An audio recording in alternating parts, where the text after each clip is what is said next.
Sécurisation et fiabilisation, deux termes qui revêtent tout leur sens dans cette visite du siège du projet Iboga, identité biométrique officielle du Gabon, des membres de la Commission nationale pour la protection des données à caractère personnel.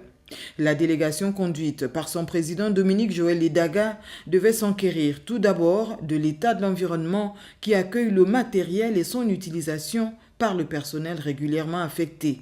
La liste électorale, elle est biométrique, comme vous le savez. Cela voudrait dire que cette liste électorale est issue de la collecte des empreintes, mais également des identités de nos concitoyens. Et ces données sont considérées comme étant des données à caractère personnel.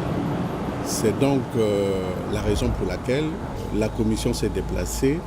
Il y a donc déjà cet environnement qu'il fallait donc regarder de très près. Un certain nombre d'informations, notamment des informations relatives aux habilitations des utilisateurs, comment la saisie est faite, est-ce que ces informations sont saisies par tout le monde, est-ce que tout le monde visualise, est-ce que tout le monde a le droit de modifier une information. Ensuite, les membres de la CNPDCP se sont intéressés à la sécurité de ce même service informatique pour une fiabilité garantie des données personnelles.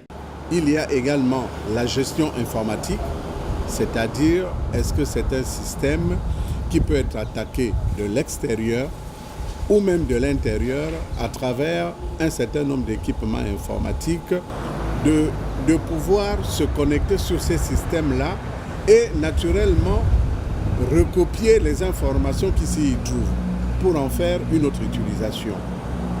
Donc nous avons fait le tour de la question à travers un certain nombre de techniciens de la maison qui nous ont orientés, qui nous ont donc démontré effectivement que ces données sont bel et bien protégées.